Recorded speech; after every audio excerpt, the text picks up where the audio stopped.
आणि आता पाहूया टॉप 9 महत्त्वाच्या राजकीय बातम्या।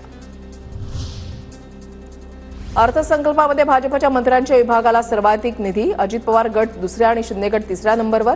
विभागवार निधी वाटपामध्ये समतोल नसल्याने येत्या काळामध्ये धुसफूस पाडण्याची चिन्ह।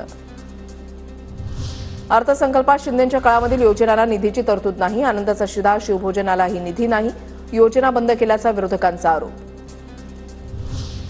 खात्री नाही, आता योजना बंदच होणार, काँग्रेस नेते विजय वडेट्टीवारांची टीका, तर महायुतीच्या योजना फक्त मतांसाठीच होत्या, संजय राऊतांचाही निशाणा। आमचं सरकार कोणतीही योजना बंद करणार नाही, अधिवेशनामध्ये पुरवणी मागणी होऊ शकते, योजना बंद होण्याच्या विरोधकांच्या आरोपांवर चंद्रशेखर बावनकुळेंची प्रतिक्रिया। मुख्यमंत्री फडणवीसांचा मोबाईलवरून योजनांवर वॉच असणार, सीएम डॅशबोर्डचं फडणवीसांच्या हस्ते उद्घाटन, सरकारच्या विविध 26 वेबसाईटचं लोकार्पण, सर्व योजनांची कामगिरी मुख्यमंत्र्यांना थेट मोबाईलवर पाहता येणार। एकनाथ शिंदेंचा ड्रीम प्रोजेक्ट असलेल्या न्यू महाबळेश्वर प्रकल्पाला आदित्य ठाकरेंचा विरोध, आदित्य ठाकरेंनी पर्यावरण प्रेमींसोबत घेतली मंत्री पंकजा मुंडेंची भेट, प्रकल्पामध्ये होणारा ह्रास या संदर्भात चर्चा।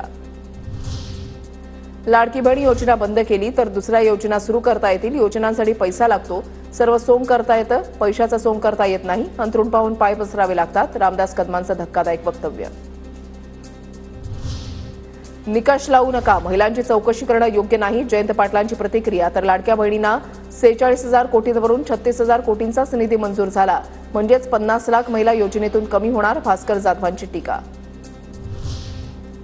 सरकार हलणारं भाषण करा, भास्कर जाधवांचं भुजबळांना उद्देशून वक्तव्य, तर आता तसं बोलता येत नाही, सरकार सोबत आहे, काही इकडचं काही तिकडचं बोलतोय, भुजबळांचा मिश्किल टोला।